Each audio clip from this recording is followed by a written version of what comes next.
Good morning, all of you. Hope you are able to hear the voice too. So we start in a couple of minutes.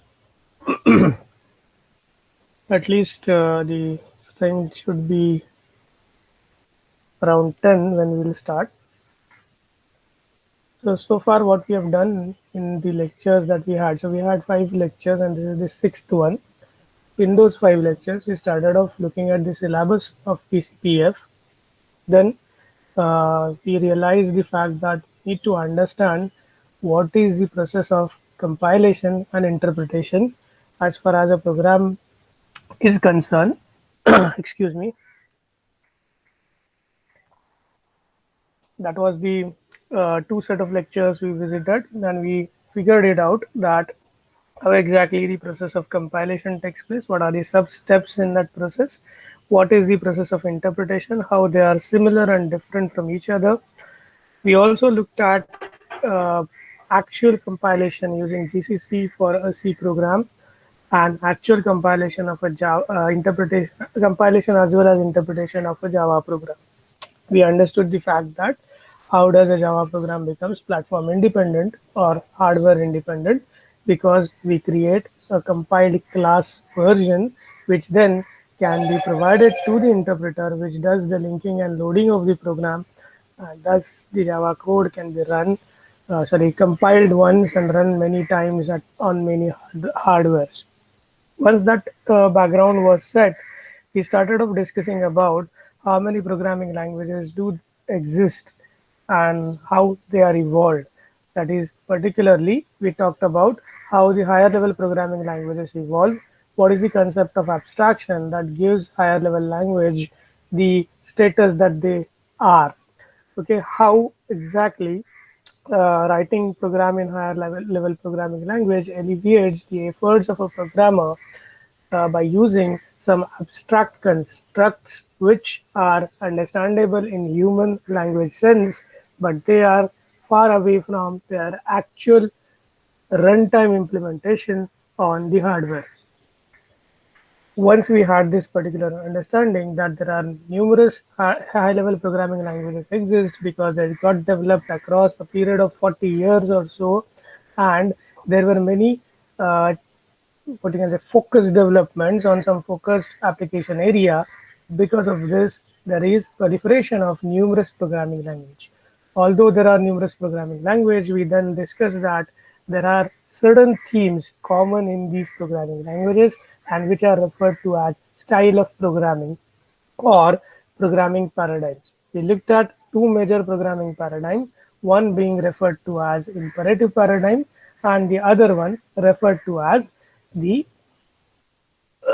declarative paradigm. There are many programming languages that come under imperative programming paradigm, and there are certain subclass of styles also under the imperative programming paradigm. One of these such class is referred to as von Neumann based languages, or they are also referred to as procedural or structured programming languages. Some examples could be C, Fortran, etc. Then we saw that there are certain programming languages which are under the class of imperative programming languages, but they use altogether a different style of programming, which is referred to as object-oriented programming, right? And such programming languages, to name some, could be C++, Java, and then there could be Smalltalk, and there are numerous such languages available. But since we are going to take examples from these programming languages, which are kind of syntax similar with respect to the programming language that we know, which is C programming, and Java you're going to learn in the skill-based lab in this semester. So I may refer to certain syntactical constructs from Java also, which you can understand. Maybe not now, but say halfway through the course, we'll start understanding all these concepts. Okay. Hopefully, you are able to hear me so far, and there is no issue. On the other hand, there is the class of declarative programming language or declarative programming paradigm. Also, there are multiple sub styles of programming that we can categorize to be in the category of functional programming language. One of such category would be the category called as so declarative programming language is the major discipline. Sub-discipline could be called as functional programming language. There are a lot of functional programming language like Haskell, ML, Scheme, Racket, so on and so forth. Some of the places, some of the other kind of declarative programming language could be logical programming languages, which a candidate language that we know is called as Prolog or programming in logic. There are many other variants of these programming languages available as well, or many instances rather of these kind of programming languages also do exist. Third category or third kind of programming languages that come under declarative class of programming languages would be referred to as the database query languages like SQL, which try to query a database, and these programming languages are specifically designed to get a subset from of data from the collection of data that is present in the database. Okay, then it is not mentioned in the slide, but there are other programming languages like XML, which are going to come under the same category called as declarative programming languages. There are many scripting languages that do come under declarative programming languages, but there are other scripting languages. They also come under the imperative category. Like you can call them like Python is there, PHP is there. They come under imperative category, whereas XML, HTML, these kind of programming languages, which are again scripting programming languages, they come under the category of declarative programming languages because they use declarative constructs rather than AI. Excuse me.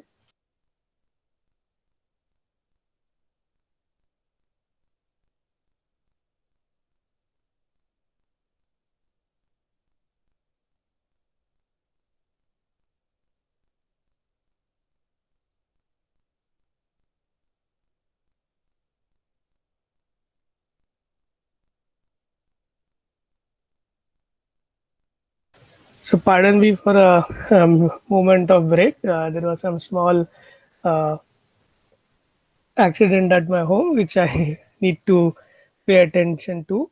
Sorry for it. Coming back to the discussion, so we were saying in the next few lectures, what we discussed was we discussed about the paradigms of programming that are referred to as styles of programming. Paradigms means styles of programming. We want to learn about paradigms of programming in order that rather than learning so many programming languages, it would be nice if we know what style these programming languages belong to. That way we can classify those languages into categories, and once we know how one category organizes the constructs that it uses in the programming code, then we will be able to learn all the languages that come as new offerings in that particular style easily. So that's the whole idea behind learning this particular course. We vividly said that there are two ways of programming that majorly govern all the programming languages that we know. One who is referred to as imperative, and the other one is referred to as declarative. So imperative is something which is like a school teacher who teaches student to do every activity by instructing him very much micro way that you should do first this activity, then you should do this activity, then you should do this activity, and this way you will complete your homework. So consider that there is a school teacher who gives a homework to a student, say class 1 student, then he has to instruct or provide the instructions of how to actually do the homework to the pupil. Otherwise, that student not being understanding himself how to get the homework done. So in imperative programming language is like that school teacher or primary school teacher who gives out every detailed instruction to the hardware in order to perform the computation. Whereas the declarative programming paradigm would be a teacher in maybe in a high school or in say suppose higher education, that is in the graduation college, where he will say that, okay, this is the topic that I have taught you. Now, based on this topic, you have to complete this as a homework. And I won't tell you maybe how this homework needs to be carried out. You have enough ammunition with you, enough understanding of the topic and the way the question is organized with you, that you can yourself, based on your understanding, which sometimes is referred to as your knowledge, can decide how to go about solving the homework. So now this is the main shift in paradigm, or what you can say, different way of organizing the content that the declarative programming languages would use. So they won't have detailed instructions of how the computational steps or micro steps occur in order that the entire computation completes itself. Okay, so I've made myself clearer with this example what is the major difference between an imperative way of programming and a declarative way of programming. So declarative way, we just organized the information or knowledge in order that the program that is supposed to be written can, once given the input and the possible output, he can himself decide the implementer, that is the execution unit of the program, can itself decide how to do the computation. So we avoid giving micro instructions to the program code. Now looking at, so we had stopped at this particular slide. I hope this slide is visible to you. Not this, we had stopped at one slide before this. So we had stopped at this particular slide where we were comparing imperative versus functional paradigm. Actually, rather I should say it is not imperative. So there is a C program, so it is structured program, and it's not actually versus. We are writing second program, that is the Haskell code, which is a functional code or a functional programming language code. And the third code that we have over here is Prolog.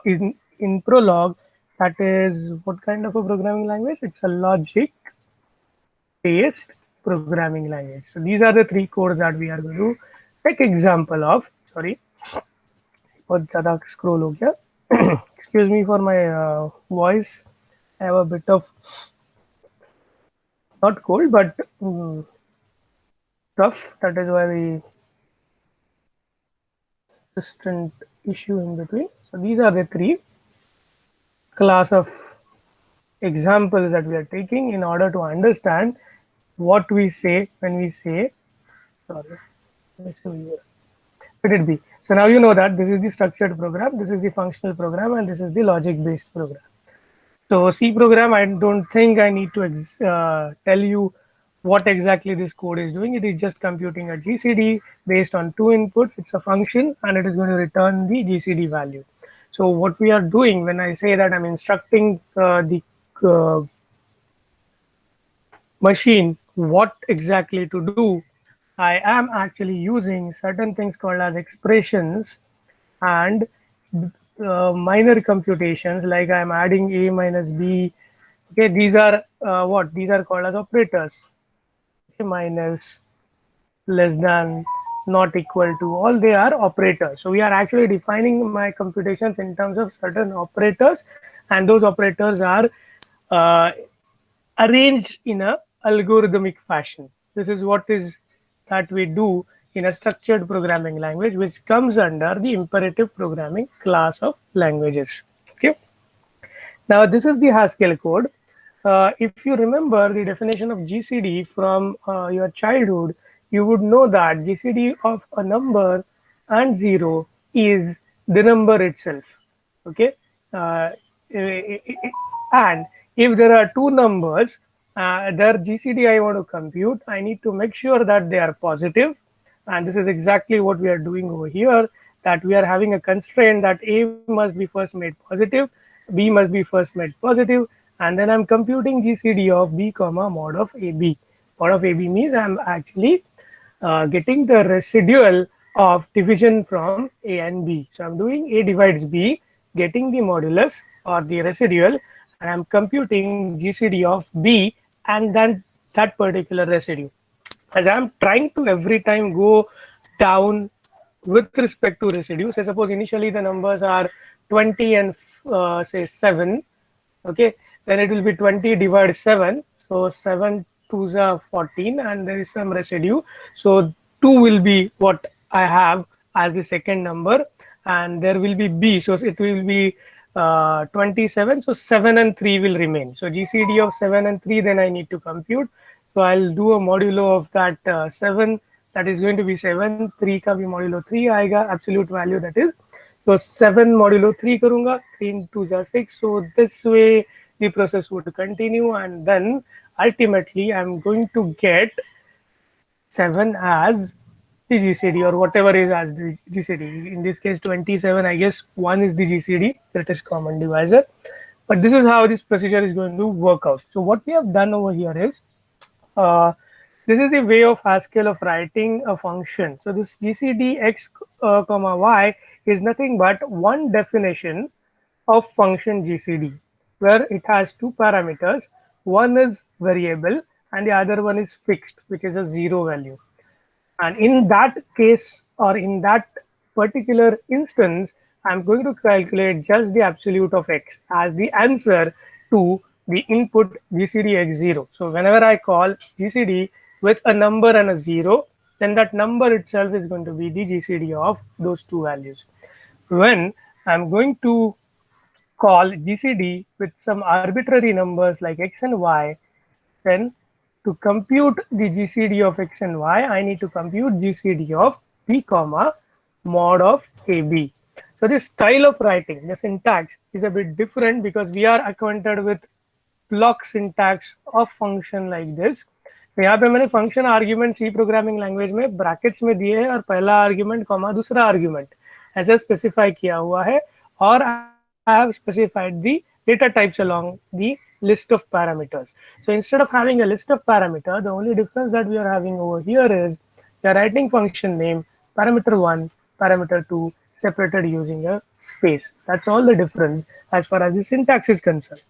Now the programming way is different because we are not having, if you see properly, we are, so say suppose if I say some variable name, then another variable name, and then another identifier. So these we call it as an identifier, right? GCD is one identifier, X is another identifier, 0 is another identifier. Whenever we are using such a syntax, if we say that the first one would be treated as a function name, second, third onwards would be nothing but the parameter list. If that's the way the functions are specified, then GCDB mod AB, ये bracket वाला चीज, this is going to be one function call. Mod space A space B is going to be another function call. So we are calling function called as mod. Then its results is provided as an input to function GCD. And this is how the things work. So initially I want to compute GCD of XY. To compute GCD of XY, I compute GCD of B comma some operation. That operation is also a function. So we are doing a mixing of one function call inside the other function call. So we are nesting function calls. You will not find any sort of operators like binary operators and other things mostly used in functional programming language. Why I'm using the word mostly is because some of the functional programming languages nowadays also have support for structured syntax, and there you will find the constructs like the control flow structure, looping structure. So if के जैसे control flow structure, while के जैसे looping constructs, or the operators. So these all are specialty of structured programming language. The control flow structure like looping constructs, if else kind of constructs, case kind of constructs, then while loop, do while loop. So all these constructs are nothing but speciality along with the operators of structured programming language, in order that I can break down a computation into its parts. In the functional, on the other hand, since I need to just depend on function as my computational unit, I just divide the computation into small functional code. तो मुझे एक बड़ा function अगर compute करना है तो मैं क्या सोचता हूँ कि ये कैसे छोटे छोटे फंक्शन से कंप्यूट होगा, and even the meeker things like finding an absolute value of a number is also encoded as a function. So in C, if I wanted to have the absolute value of a number, I would just call a library routine called as ABS. There also I might use an absolute value, or if I know that A is negative, I'll just have a minus of minus. So I have a minus operator, I'll apply that minus operator to minus number, negative number, to get the positive number. So that way I can actually get the value of a number absolute. Okay, but I need to write then one subroutine to do that, and that would involve writing an if else construct. If the number is negative, then the absolute value will be negative of that number. Otherwise, if the number is positive, same number is absolute value of the number. तो ये मुझे लिखना पड़ेगा, encode करना पड़ेगा in C programming language. Whereas in Haskell, I have a function that operates on an input and gives me the absolute value of that particular number in the definition of the programming language. Because you will say that math.h में और absolute function है, तो इसमें और उसमें difference क्या रहा? So sorry, math.h is a separate library that you include in your program. So there is no language support directly defined in C programming language for the absolute function. So we need to use an external library. That is, we need to include the header file. Whereas in Haskell, major operating functionalities like addition, subtraction, multiplication, division, XORing, then ORing, ANDing, etc., they all are incorporated into the language construct as functionalities or as functions. Okay, so that is how functional programming are different in the way they organize the computation. We are going to learn this in detail and learn to be able to write code in Haskell like this. But the beauty of code is see the length of code here and see length of code here. And the arrangement is very simplistic for those who are aware of mathematical definition of GCD function. Mathematical definition of GCD function is somewhat written in these manners. Okay, those who are not mathematical minded, for them this is a cleaner code per se, if not anything else, right? It's a cleaner code. I don't need to know about while loop, if else condition and all those things, and still I can do the computation. It's a better way of representing the computation. That's all you can think about it. Now we talk about this third category, which is a code in Prolog, again for computing, same thing, called as the GCD of two numbers. Here I am representing these three things as 3. तो ये नाम आपके लिए अलग है, लेकिन मैं ले रहा हूँ, later on maybe we'll understand. So programming in logic, every statement is referred to as some sort of a predicate. Okay, so we are writing a predicate GCD. So जो function का concept था वो change होके अभी उसको हम लोग predicate बोलते हैं. So here I am writing this predicate whose name is GCD, which will have 3 parameters A, B, G. Capital A, B, G means they can take different values, so they are variables. If I use small a, B, G, then it means that they are going to be fixed literals. So whenever I say capital A, capital B, capital G, it says that, or it assumes that these variables A, B, G can take different values. Now what is the meaning of this particular symbol here? Sorry, the symbol here that I have highlighted, it is referred to as in general in C programming language जो role if का होता है वही role ये symbol का यहाँ होता है. Okay? So it can be read, यहाँ पे नीचे लिखा है, this colon dash can be read as only if. So what it says, GCD A comma B comma G only if A equals to B, that is value of A is equal to value of B. So please understand, in Prolog, equal to is not assigning value of B to A, it is checking whether A and B have same values. So whenever I will be actually calling GCD capital A comma B comma G, I will be checking whether capital A is equal to capital B. If it is true, then I will check whether G is equal to A. That is, G equals to A. Okay. And if G is equal to A, then I set this to be true. When both are true, this particular head is also true. So what I'm trying to do in Prolog is there are rules. So this is particularly called as a rule in Prolog.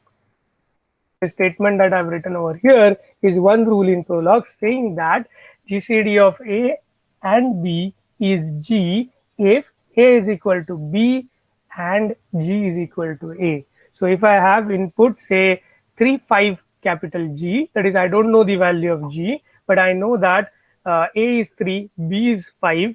At that particular instance, A will not be equal to B. So this part is false. And you know that if I and two statements amongst which one is false and the other one is true, then the whole collection is false. So please read. ये यहाँ पे जो comma है वो होता है and operator, logical and होता है. तो a इक्वल टू बी अगर फॉल्स होता है तो a इक्वल टू बी and g equal to a दोनों फॉल्स हो जाएंगे. Say suppose I am calling this GCD with value of a to be 3, value of b to be 3, then the call would be GCD 3, 3, G, capital G. In that case, a is equal to b यानी वो true है, g का value specified नहीं है, so g can take any value. When g is actually 3, that is when g is equal to value 3, the other side of this and also is true. So I will be getting an answer as whenever g is 3, GCD 3, 3, G is going to be 3. This is how this thing works. It will look absurd initially, but these 3 lines are sufficient to calculate GCD of any 2 numbers, rather any 2 positive integers. This is what we have. This is how we write things in Prolog. So again, I will make a point that Haskell का code और Prolog का code अभी आपको समझ में नहीं आया तो भी कुछ फर्क नहीं पड़ता. Only thing is that you need to compare and see what things are available where, how things are organized. Okay. So यहाँ पे जैसे लिखा है लॉजिक प्रोग्रामिंग में, the programmer specifies set of axioms. Axioms मतलब set of rules and proof rules that axioms मतलब कुछ जो चीजें सही है वो. Okay. जैसे probability के axioms होते हैं. So we are writing saying that GCD a comma b comma g only if a is equal to b and g is equal to a. Second statement we are saying GCD a comma b comma g only if a is greater than b and c is a minus b and GCD c b g. So whenever a and b are different, मेरा जो ये पहला वाला rule है वो fail होगा तो मैं दूसरे वाले रूल में जाऊंगा. अगर a b से बड़ा है तो ये वाला रूल का पहला part, so there are 3 parts to this rule. First, second, so a greater than b is the first part, c is a minus b second part, and GCD CBG is the third part. So if I want to prove that this part is true, the first part, that is the head of the rule, is true only if all the 3 sections, this is this and this, should be individually true. So what I will do, I will check whether a is greater than b. अगर a greater than b है तो ये statement true होगा. अगर a greater than b नहीं है तो ये नीचे वाला statement true होगा. ओके अगर ये फॉल्स होता है तो जैसा हमारा पहला रूल फॉल हो गया, a is not equal to b, तो मैं नीचे आया सेकेंड रूल में. जैसे ये पार्ट फॉल्स होता है तो पूरा का पूरा मेरा एंड कंपाउंड स्टेटमेंट फॉल्स हो जाता है और ये तीसरा स्टेटमेंट ट्रू हो जाएगा. तो in case b is greater than a, I will come to this part. In case a greater than b, I will come to this second statement, and in case a is equal to b, I will come to the first part. So whenever the a is equal to b, I am saying that GCD which is stored in G is a. तो यहाँ पे अगर देखोगे while a not equal to b, जब a equals to b होता है हम लोग रिटर्न क्या करते हैं, a को. So my GCD is going to be in a. So same thing in different words is been written over here. तो वही जो while का कंडीशन था वैसा ही कुछ यहाँ पे हो रहा है, but it is happening differently. There is no mention of while, there is no mention of looping, but there is something called as recursive proof. So I am actually to prove GCD ABG, I need to prove GCD CBG. Okay, CBG यानी मैं अलग तरीके से organize कर रहा हूँ. So what is C? C is A minus B. It's just a computation now. C is equal to A minus B. So as I was telling you, some of the declarative programming languages also do have structured component inside them. Although the syntax will be different, there will be structured component. So ये जो हमने code लिया है GCD का, ये जो highlighted portion है, C is equal to A minus B. This is what? This is a structured expression, because I am telling to compute A minus B and store value in C. This is what I'm telling my execution unit to do. So I'm actually doing a computation, although I'm not structuring the entire flow of computation. I'm having certain constructs which map to certain things like A is equal to A minus B. Okay, so I can see C is equal to B minus A. I can see here B is equal to B minus A. So there are things which are similar. Only thing is that now I'm not writing if else. I've organized them as three distinct rules of defining how to compute GCD of A and B into another variable G. Okay, so that's it about this slide. It took us maybe more than 45 minutes to just see three codes, because we wanted to compare the themes that we have used in these three distinct programming languages, and they have their own style of representing the computations. They use certain things which are mixed with each other, but they are of different paradigms. Now, who belongs to which paradigm? We know that, so that I will actually write it over here. So this, give me a second. Okay, imperative, and I have declarative,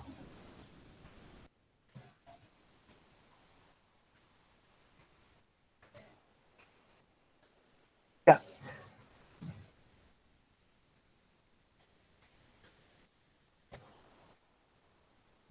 I guess I need to do some sort of thing so that it conjuncts well. Yeah, now this is correct. So these two guys, the functional programming language and logic-based programming language, they are part of declarative paradigm, and structured programming language example that we have taken is part of imperative programming paradigm. So you will be seeing a lot of familiar constructs here. You see the block constructs that we generally use in programming, and here we do not see those things. We see everything like a function. That is why the name functional programming language. Okay, in logic based we see functions, but they are not called as functions. They are referred to as predicates or axioms. And then there are certain, this particular statement which has this colon dash is referred to as a proof rule. Proof rule क्यों? क्योंकि हम लोग proof करते हैं GCD ABG only if A equal to B and G equals to A. Okay, so I will take a pause of 2 minutes. I want you to read and look at all the three codes properly. Don't ask queries on the syntax, but ask queries if you have any understanding issue with respect to this.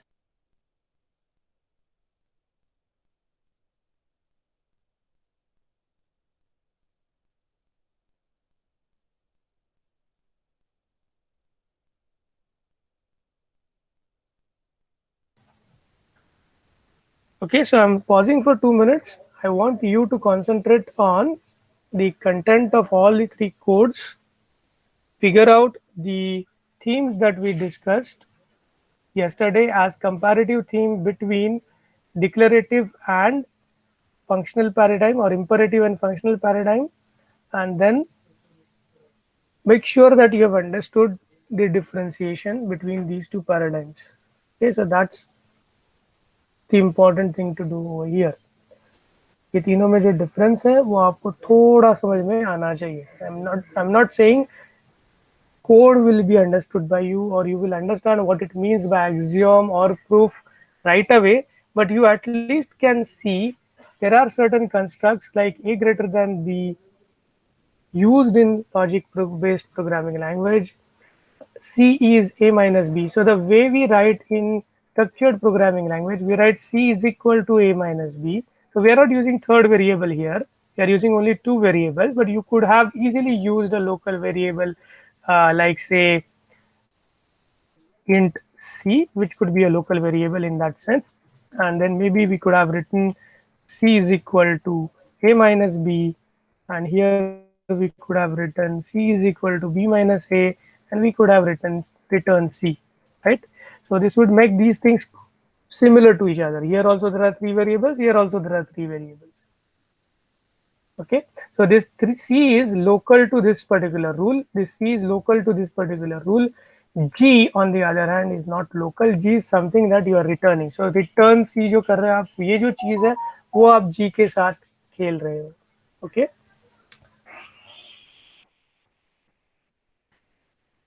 so I'm waiting for you to acknowledge me to go further. I will be waiting on this slide for 1 more minute, and whenever you say that okay sir, you can go move ahead with next slide, I will move ahead with the next slide.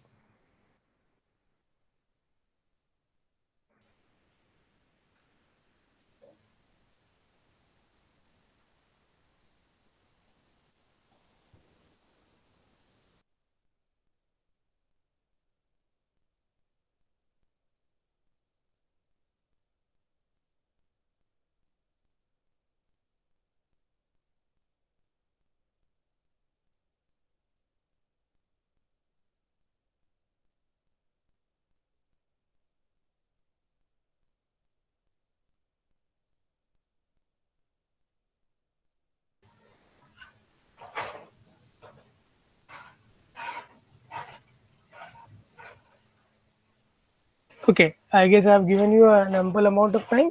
Am I audible to you? So I'm stopping sharing of this particular slide.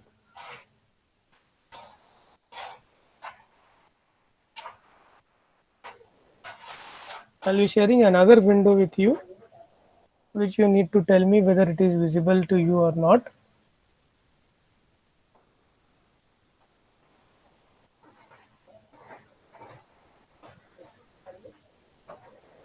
It will take some time for you to see the current window. So far what we have done is we have got a fair bit of idea about what is paradigms in programming means. Two distinct paradigms we talked about. One was imperative and the other one was declarative. We saw that even with a particular paradigm, there are some sub-paradigms or sub-styles available. Like in case of imperative, we have structured programming language, object-oriented programming language, etc. And in the case of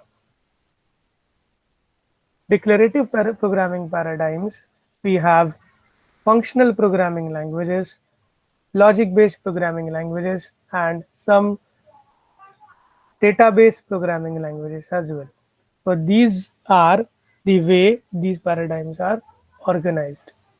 Now the next thing that we are going to learn in module 1. So we have finished with the initial part of module 1, which introduced you to the concept of programming paradigms.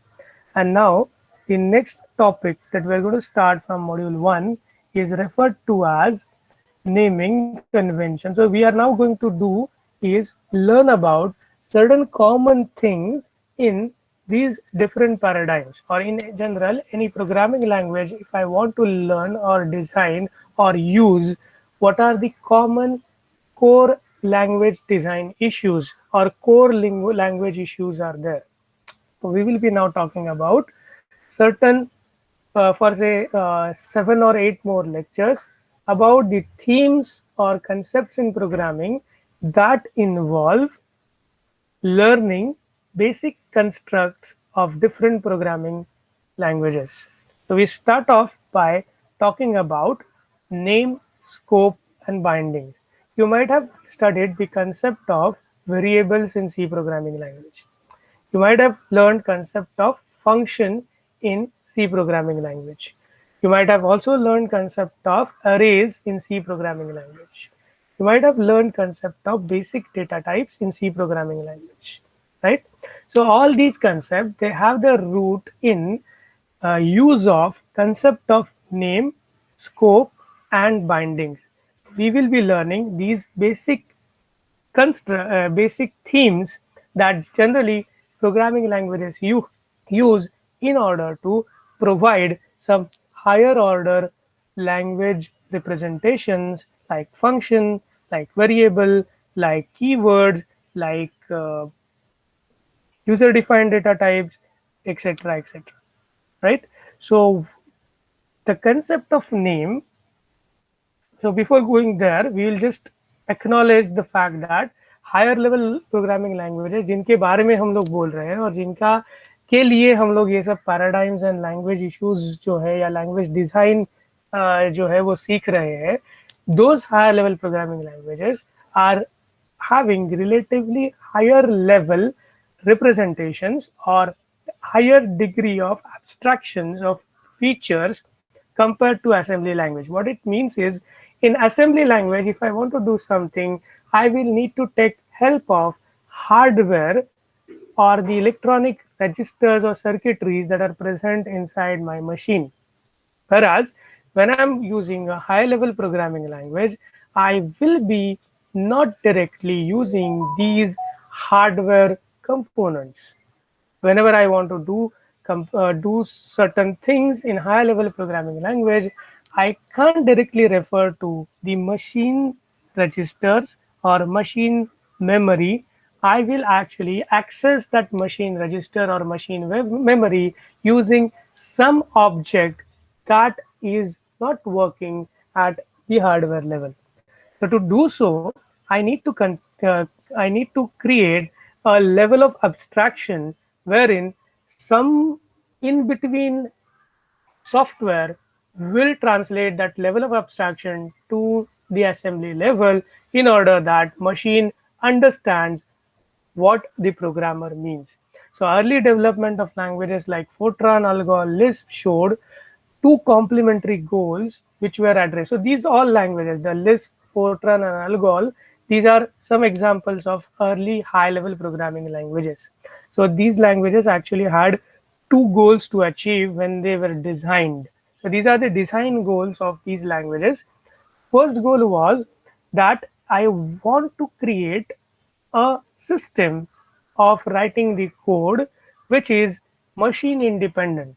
That is, it does not depend on what sort of machine this code is going to run on. That will make me independent. That will benefit in what sense? If I do not have a particular hardware, still I can write a code, and then that code can be taken and executed over onto that particular hardware.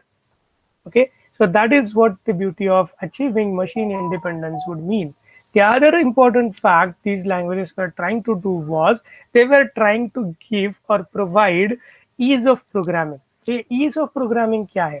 Ease of programming का मतलब ये होता है कि जो programmer को समझ में आए ऐसे कंस्ट्रक्ट्स डेवलप करना so that lower level memory management, जिसमें आपको बाइनरी नंबर्स या बाइनरी वैल्यूज को मैनिपुलेट करना पड़ेगा या नेमोनिक्स को मैनिपुलेट करना पड़ेगा, वो करने की जरूरत ना पड़े. So these were two compelling goals of designing of early high level programming languages. और ये दोनों गोल अचीव करने के लिए नेम, स्कोप एंड बाइंडिंग्स ये डेवलप करने पड़े प्रोग्रामर्स को जिन्होंने हायर लेवल प्रोग्रामिंग लैंग्वेजेस को डिजाइन किया. So ये जो philosophy, so the spelling of philosophy is wrong, I know that. I have not done the spelling checks, pardon me for that matter. But then the philosophy of abstraction was the one in which the roots of naming conventions, scoping of the objects, and bindings of the object stays. Okay. Now the next thing that we are going to talk about is the goals addressed by the designer. So these are the two goals we talked about. Meaning of machine independence. What do you mean by machine independence? By machine independence, we mean that programming language should not rely on features of any particular instruction set for its efficient implementation. कुछ चीज अगर programming language को implement करनी है तो वो machine पे dependent नहीं होना चाहिए या मशीन ने प्रोवाइड किए हुए फैसिलिटीज पे डिपेंडेंट नहीं होना चाहिए. लाइक मशीन आपको क्या क्या प्रोवाइड करता है. The hardware provides you with certain things called as memory, certain things called as registers, which are fast in their operations, which can read write data fast into the CPU and out of the CPU. Then we also have certain things called as interrupt signals, which the machine or the hardware provides you or the chips provide you, using which you can test some undesirable values like a divide by zero error or something like that. So what this goal of machine independence mean is ये जो चीजें हैं जिससे आपका programming efficient हो उनके लिए lower level constructs जो है उन पर डिपेंडेंट आपने नहीं रहना चाहिए, आपकी प्रोग्रामिंग लैंग्वेज ने नहीं रहना चाहिए. This is what this particular thing means. The second objective or the second goal, which means ease of programming. So the ease of programming goal says that this particular goal, which is ease of programming, is elusive and compelling goal. ये सबसे compelling है क्योंकि जैसे ही ज़्यादा से ज़्यादा लोग programming languages use करना शुरू करेंगे उस वक्त ये प्रॉब्लम आएगा कि there are not many trained computer engineers or trained mathematicians who are you going to use the programming languages. So now also you see that a lot of lay persons, lot of business persons use programming languages for some or the other task that they want to achieve. So if such people come and they want to use programming language, there has to be some degree of understanding which can easily be obtained about the constructs that are used in programming language. वो जितने जितने complex हो गए उतना उसका adoption slow हो जाएगा. This particular thing, the ease of programming affects the every aspect of language design. Language design का हर एक aspect इससे impact होता है, चीज़ों को आसान करते जाना. Now you will be actually learning Java. उससे पहले आपने C programming language सीखा है. आगे जाके next semester you are going to learn Python programming language. These are developed at different instances. C कहीं पे 1970s 1980s के आसपास डेवलप हुई थी. Java was majorly developed during the 90s era and Python was developed majorly after 2000 era. So you will see distinctive ease of usage from the perspective of a programmer who wants to adopt that particular programming language when you will start actually using these programming language. And you will see that every aspect, like how you write your control flow structures, how you write your functions, how you define functions, how you define class in Java, how you define class in Python, you will every time feel the things which are there in Python are making your life easy in adopting it. Then you will always feel when you learn Python, why I didn't learn Python at the first go, if it is so easy to adopt. The reason behind that is much more details get abstracted when you try to simplify things. For abstracting purpose, you need to create certain bridges between the simpler code and its actual implementation. और जितने layers ज़्यादा होंगे इस तरीके से उतना आपका machine से दूर होना तय है, मशीन इंस्ट्रक्शन से दूर होना तय है. उतने ज़्यादा layers of translations will be required when you want to execute your code, and that will make your programming language much more thicker when it comes to executing is concerned. So उतना वो थोड़ा कम efficient होगा जिसको आप efficient करने की कोशिश करोगे. That is what we were saying previously. ये दोनों जो goals है वो एक दूसरे को complement करते हैं ना कि एक दूसरे को compete करते हैं ना कि complement करते हैं. They should be complementary goals, that is they should go hand in hand, but there are certain things when you make things easier, you add number of layers of abstraction. By adding number of layers of abstraction, you are slowing down the process of compilation plus execution, or interpretation plus execution, or compilation, interpretation, and execution, whatever you want to use for your specific case. Okay, so this is what they are saying. Abstraction provides a way to attain the goals for good language design, and these are the two major challenges that the language designers face when they want to design a high level programming language that is efficient, machine independent, and should also provide ease of programming constructs so that it is highly adopted by the programmers who want to use it. Okay, it has historically been less matter of ये जो चीज़ है वो important है. ये जो दूसरा गोल है ease of programming, ये थोड़ा aesthetic issue है. This issue is related to beautification of the code writing or beautification of the language rather than the science of programming. यानी प्रोग्रामिंग का जो एफिशिएंसी है उससे इसका कंसर्न थोड़ा कम होते जाता है. यही यहाँ पे कहने का पॉइंट है. Okay, so that is about the goals addressed by the programming goals addressed by the designers. So higher level programming languages we saw have two goals to achieve. One is they need to achieve machine independence and they need to achieve ease of programming. If I want to balance these two goals, I need to have a programming language that still efficiently works even when I create higher level of abstraction in order to simplify the constructs in that programming language. Okay, so that's the whole idea behind telling you why the abstractions are created in first place in the higher level programming languages, and once I have abstraction, what is its effect on the overall good or bad to a programming language. So more the levels of abstraction, lesser the language becomes efficient, more I need to concentrate on making the language efficient. So I need to have or introduce more constructs in the execution cycle of the language or the compilation and interpretation cycle of the language. यानी जो behind the scene जो भी software run हो रहा है उनको मुझे ज्यादा से ज्यादा efficient बनाना पड़ेगा जितना मैं प्रोग्रामिंग कंस्ट्रक्ट्स को इजी करते जाऊंगा. तो वो पार्ट ज्यादा इलेबोरेट और कॉम्प्लेक्स होता जाएगा.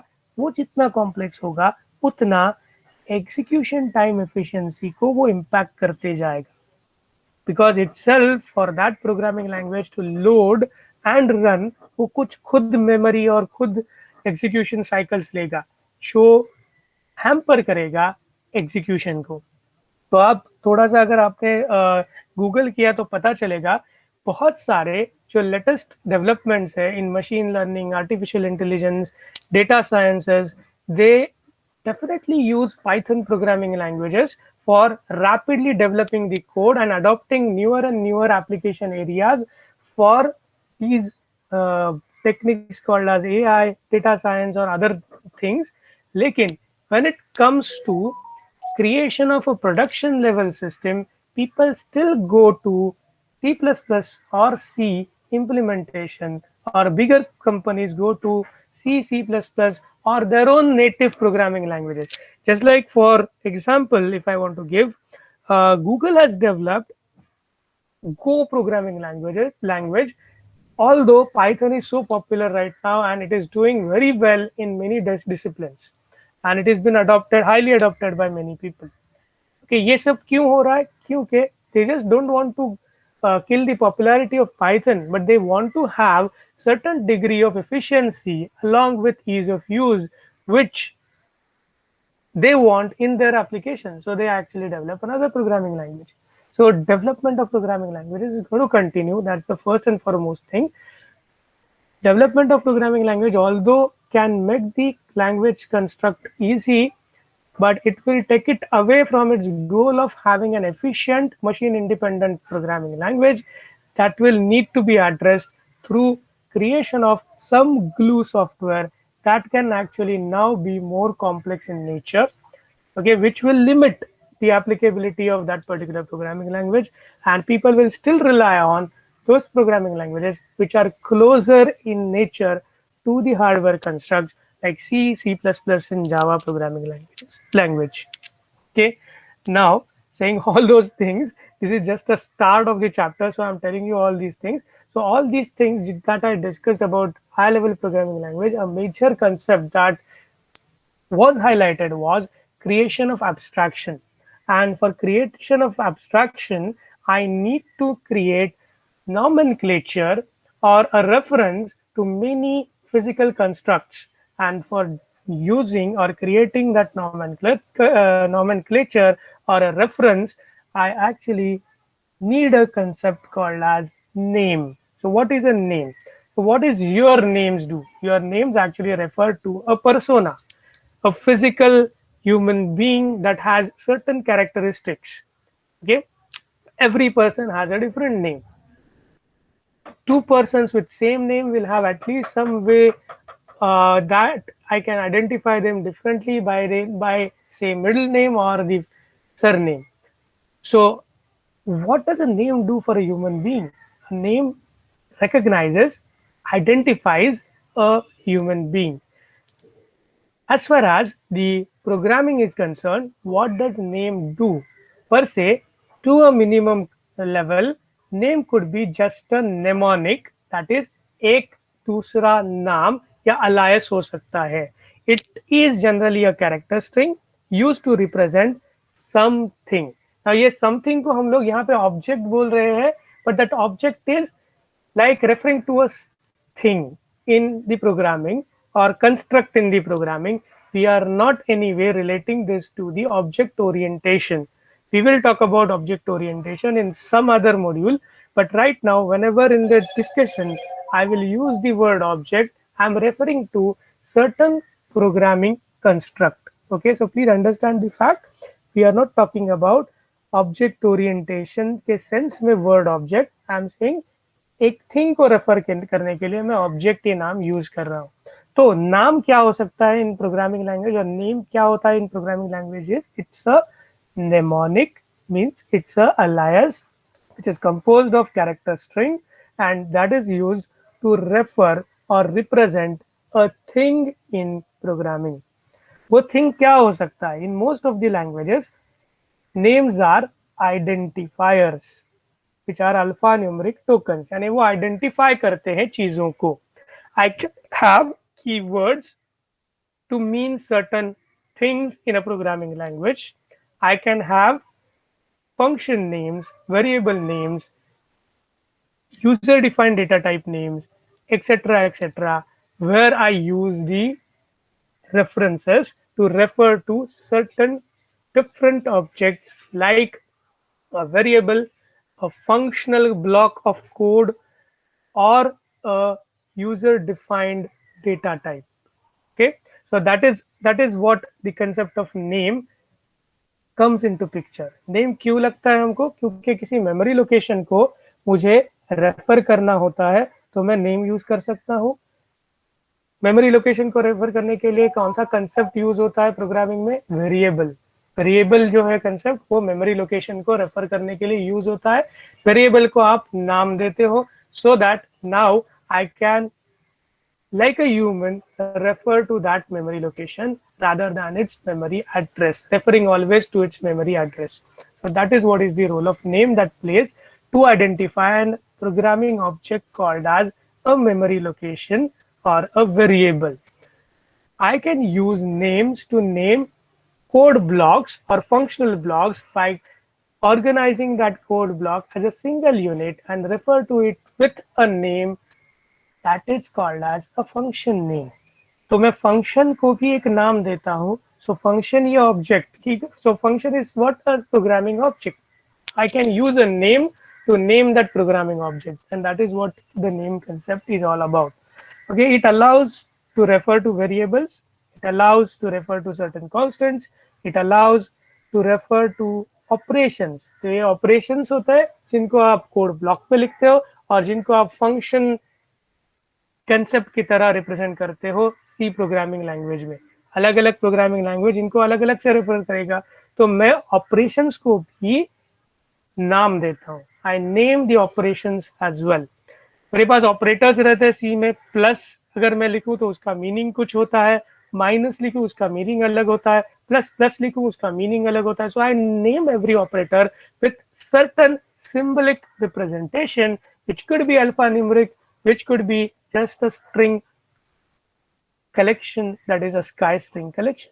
Okay, जनरली जो आइडेंटिफायर्स होते हैं वो अल्फान्यूमरिक होते हैं, लेकिन ये जो ऑपरेटर्स के नाम हम लोग यूज करते हैं यानी ऑपरेटर्स के सिंबल्स होते हैं.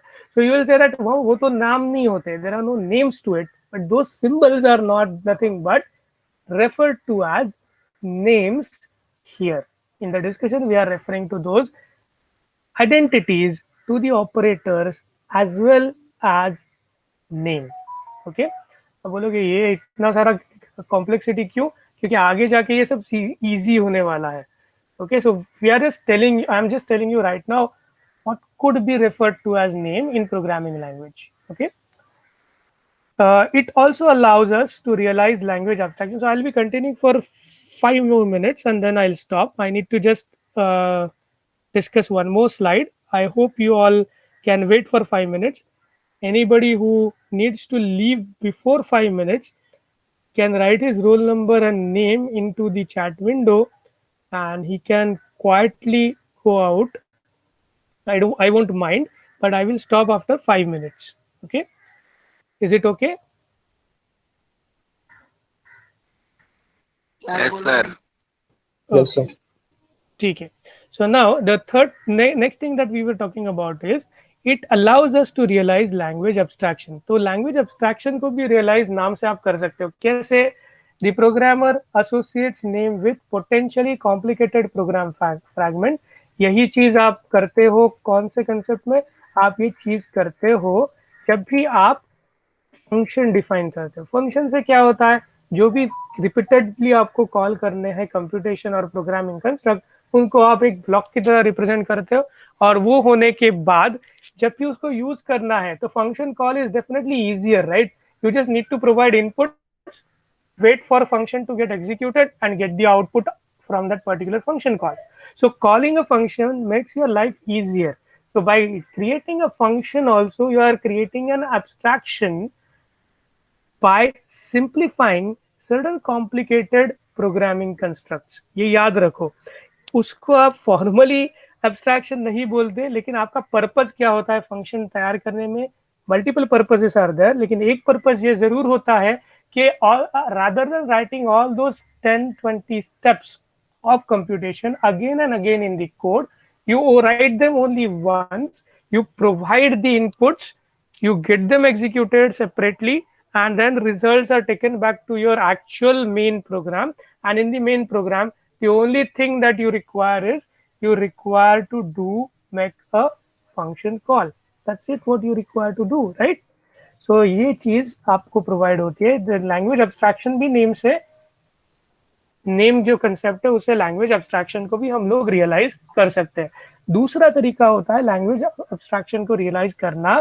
They can be thought of in the terms of their purpose or functionality rather than in terms of how the functionality is achieved through the code. तो function एक concept है जिससे मैं abstract represent कर सकता हूँ complex code को, so that my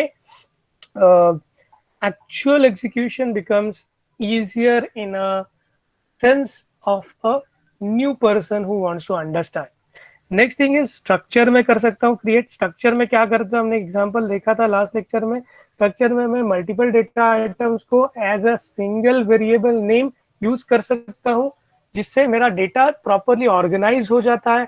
और फिर से यही चीज होती है, जो मेरा कॉम्प्लेक्स लुकिंग कोड होता है वो सिंप्लीफाइड होने लगता है, क्योंकि मेरा कॉम्प्लेक्सिटी जो है मैं वो मेन फंक्शन से हटा के अलग जगह पे भेज देता हूँ.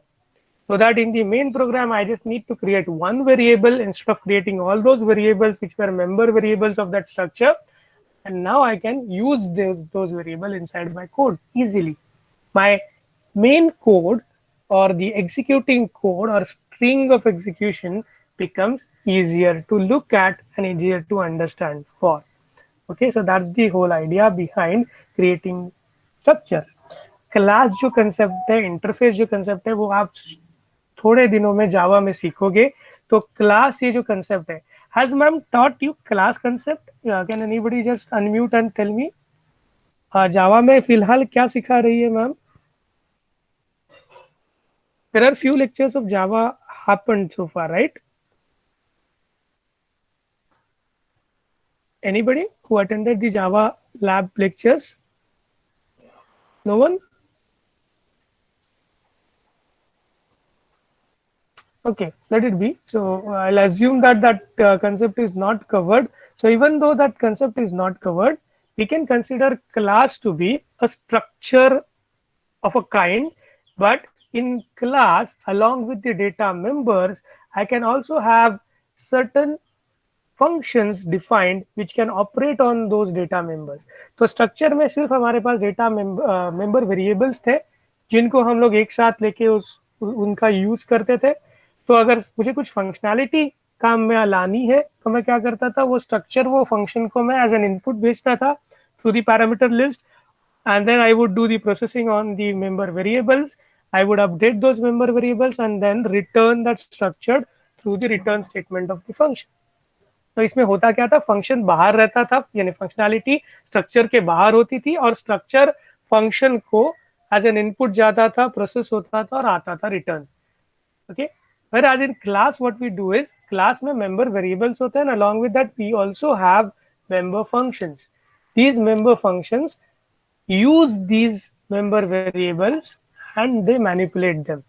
So now if I want to use a class and manipulate member variables inside the class, I can do so because I have definition of certain kinds of functions inside the class definition.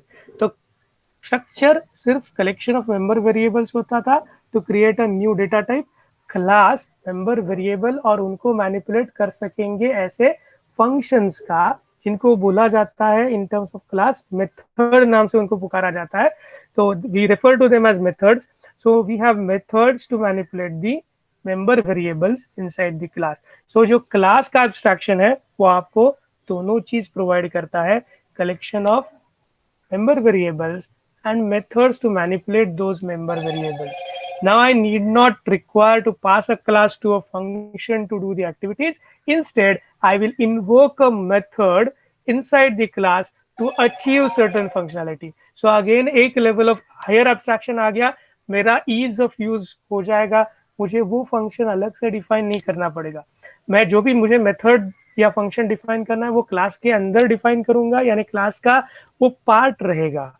And I will use the class as a single object, a single instance of programming construct to run the methods and to manipulate the data. दोनों में चीज कर सकूंगा through class. Interface is some other concept which probably at this moment I need not tell. लेकिन function structure class interface ये जो higher level constructs है, ये constructs आपको क्या provide करते हैं? They provide you what they do is we can think of them in terms of their purpose and functionality rather than how this functionality is achieved through code. यानी जब मैं मेरा मेन प्रोग्राम लिखता हूं तब मैं सिर्फ इतना सोचता हूं कि ये स्ट्रक्चर या ये क्लास या ये इंटरफेस या ये फंक्शन क्या करेगा, इसका आईओ कैरेक्टरिस्टिक क्या होगा, इसका इनपुट क्या होगा, इसका आउटपुट क्या होगा, rather than thinking about ये इनपुट को कैसे मैनिपुलेट करेगा, इसका कोड क्या रहेगा. All those things are now abstracted away from me into my main function or the main program that I'm trying to execute. So this is what the name so ये सब अगर realise करना है तो यहाँ पे नेम कहाँ से आ गया, ये सब मुझे रियलाइज करना है. तो मुझे जो भी मैं चीज बनाऊंगा एज अ क्लास, जो भी मैं ऑब्जेक्ट बनाऊंगा as a class, it should be given certain name. Okay, so there is the concept of name there again, recurring as a recurring theme. Okay, now the last slide I will discuss and we'll stop about talking about this. So abstraction using name. So I have two kinds of abstractions that I generally create by using names to them. One is subroutines, which is referred to as a control flow abstraction. So subroutine में क्या क्या हो सकता है? Subroutine में code block हो सकता है, जैसे if else का कोड ब्लॉक है, if else else if का ladder का कोड ब्लॉक है, लूपिंग कंस्ट्रक्ट्स के कोड ब्लॉक्स है जैसे while loop, do while loop, for loop. Then function definition जो important है, function is also called as a subroutine. What is subroutine? मैं जो एग्जीक्यूट कर रहा हूँ मेन रूटीन यानी मेरा मेन प्रोग्राम है, उससे अलग से जो रूटीन एग्जीक्यूट होता है that is referred to as subroutine, या उसके अंदर जो छोटा कोड ब्लॉक होता है जो एग्जीक्यूट होना पड़ेगा to realize the actual routine of steps that I want to execute is generally referred to as subroutines. So we want to hide or abstract away the implementation details of the code the subroutine needs to execute through the name abstraction. We will name that code and we can use that code now into our main routine, so the things becomes easy. So we have discussed this point. I'm not going to stress on this. Similarly, if I use or want to use classes that I do for creating a data abstraction, data को abstract करने के लिए मैं classes create करता हूँ. In C programming language, concept of class is not there, so I actually introduce concept of structures there, or I use concept of structures there to create user-defined data type, which provides you a way to collect the data with logically similar meaning and create its representation and easier functionality to manipulate them. Classes में मैं सिर्फ data को congregate नहीं करता, logically similar data को congregate करता हूँ और मैं फंक्शनैलिटी भी लिखता हूँ जो फंक्शनैलिटी ये मेंबर वेरिएबल्स को मैनिपुलेट करेगा and then we can realise the operation of the class. Okay, so that's all about the this week's lecture. So this week we have actually studied about what are two major programming paradigms, imperative and declarative paradigms. There are certain sub paradigms available and we discussed about them as well. The sub paradigms that we talked about were inside declarative paradigm we had functional programming, logic programming, template based programming and data flow programming. In the imperative side we have von Neumann scripting languages, object orientation, and these are not just the few styles of programming. Okay, इसमें से discuss करते हुए हमने majorly सिर्फ declarative में दो programming paradigms देखे, सब प्रोग्रामिंग पैराडाइम्स देखे. One was functional and logical, and we I said that we can also talk about database programming in terms of declarative programming paradigm. जहाँ पे SQL का एग्जांपल आता है. We did not talk about it because in our syllabus we are not going to stress on them. Inside the imperative programming paradigm, we talked about structured programming, we talked about object-oriented programming because we are going to stress on them. I also said that many of the scripting languages like Python, PHP, they come under the imperative programming language. And if we want to talk about certain other web-based programming languages like HTML, XML, they come under template-based or the declarative programming style. So this is what is the basis for us now to understand the core language design issues. ये होने के बाद हमने core language design issues जो है उनको address करना शुरू किया है. First language design issue that comes to us would be the name. Okay, what is a name? Name is an alias or a reference that you provide to a programming object. ये programming object object orientation का object नहीं है, class and object में से object नहीं है. ये किसी भी प्रोग्रामिंग कंस्ट्रक्ट को हम ऑब्जेक्ट की तरह रेफर यहाँ पे कर रहे हैं. उस प्रोग्रामिंग कंस्ट्रक्ट को मुझे कुछ ना कुछ नाम देना पड़ेगा. It could be a memory location, so I would use a variable name over there जिसको मैं बोलूंगा ये एक अल्फान्यूमेरिक कैरेक्टर मैं यूज करूंगा. There could be an operation like addition, subtraction, multiplication, division, modulo. For all these operators, I would give certain symbolic name to them, wherein I'll use some string for representing them. Like I represent increment operator as plus plus, decrement operator as minus minus, less than equal to for comparing two values, equal to compare two values in C programming language. This is with respect to C. Every programming language would use the concept of name for naming operations, for naming variables, for naming constructs like function, class, interface, etc., etc. So we talked about the role of naming, and now in the next few lectures we'll talk about what do you mean by scope, what do you mean by binding. Okay, these two also things are very important in the language design of different paradigm programming languages. Now concepts that we're going to learn further in this module, which are referred to as core language design issues, they refer to all different kinds of programming paradigms.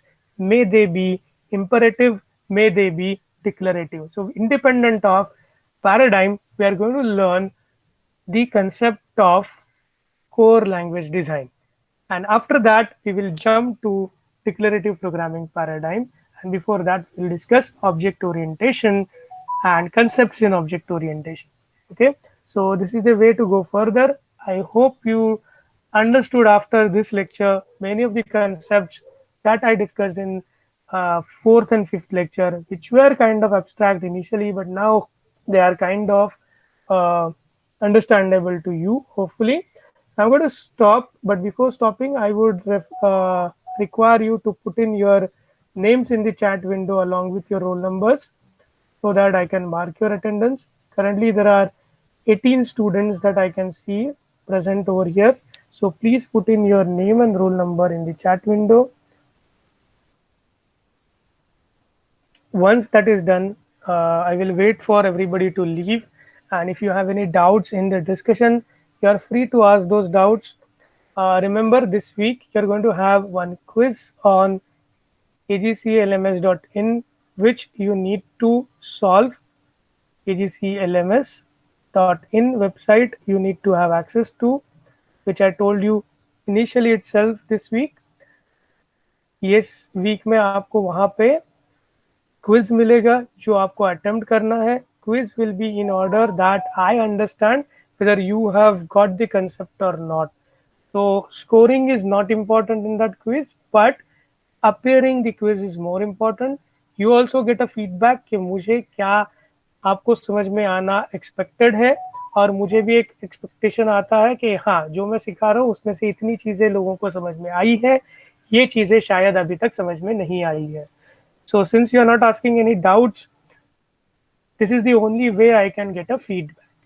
अगर आप सामने आमने होते और हम लोग lecture deliver करते थे तो अलग बात थी. I could have guessed it through your faces and your facial expressions कि कितने बोल्ड हो आप.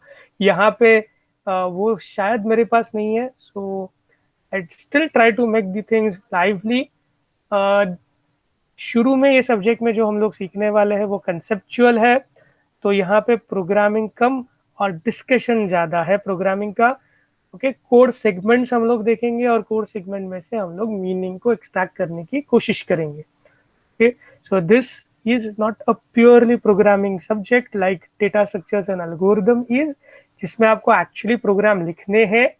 यहाँ पे प्रोग्राम कम लिखने हैं और प्रोग्राम कैसे लिखते हैं इसका साइंस सीखना ज़्यादा इम्पोर्टेंट है.